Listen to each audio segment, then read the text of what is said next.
नमस्ते सबैजनालाई हजुरले मलाई देखेर थाहा पाउनु भयो होला म चाहिँ आर्क स्पिडको कन्टेन्ट क्रिएटर कृपा तन्दुकार नमस्ते दाइ नमस्ते दिदी आज चाहिँ हामी आश्रम आएको छौँ यो आश्रमको बारेमा केही भनिदिनुहोस् न दाइ यो चाहिँ हाम्रो निशाय सेवा सदन यो वृद्धाश्रम हो यहाँ 60 वर्ष उमेर पार गर्नुभएको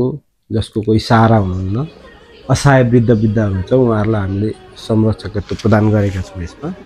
यो चाहिँ हाम्रो 2048 सालमा स्थापना भएको हाम्रो अहिले यो 3 तला यत्रो बिल्डिङ छ तल हाम्रो 1 तला हाम्रो चन्दादाता 10 लाख रुपैयाँ 48 सालमा हिरेन्द्रलाल श्रेष्ठज्यूले चाहिँ 10 लाख रुपैयाँ सहयोग गर्नु भएर हामीले त्यहाँ 10 कोठा हेर्नु तल 9 कोठा हामीले स्थापना गरेर सुरु गरेको 4 जना 5 जना सुरुमा वृद्ध राखेर अहिले एटिट हामीसँग कति 44 जना कति हुनुहुन्छ हैन 44 जना वृद्धहरू अहिले 5 कति हुनुहुन्छ पुरुष 8 जना हुनुहुन्छ अनि 36 जना चाहिँ महिलाहरू र 44 जना चाहिँ असहाय वृद्ध विद्याहरूलाई चाहिँ हाम्रो यहाँ 90 वर्ष क्रस देखि 60 देखि 90 वर्षको बीचको आमा बुवाहरू चाहिँ यहाँ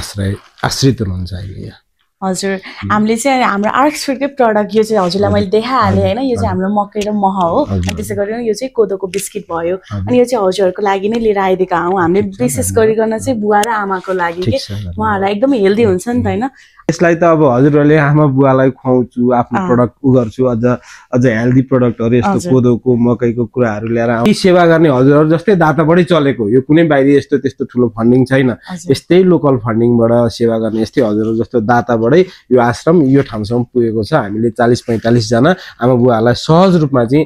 यहाँ आश्रय दिएर सेवा गरेर राख्ने मौका पाएका छौं हाम्रो निशाय सेवा सदन भन्ने वृद्धाश्रम हो यहाँ हामीसँग 50 जना वृद्ध विद्याहरू राख्ने क्षमता छ अब त्यस्तो सारै दिनदुखी असहाय कोही नभएको असहाय वृद्ध विद्याहरू हुन्छ भने कुनै हामीले त्यस्तो सेवा गर्ने मौका पाउँछौं भने यथार्थमा उहाँहरू चाहिँ अपहेलित सेवा विमुख हुनुहुन्छ भने हामी यहाँ जहिले पनि स्वागत गर्न तयार छौं हामी त्यसैको सेवा दिनको लागि हामीले यो आश्रम खोलेर यहाँ सेवा दिएर हामी बसिरहेका छौं धन्यवाद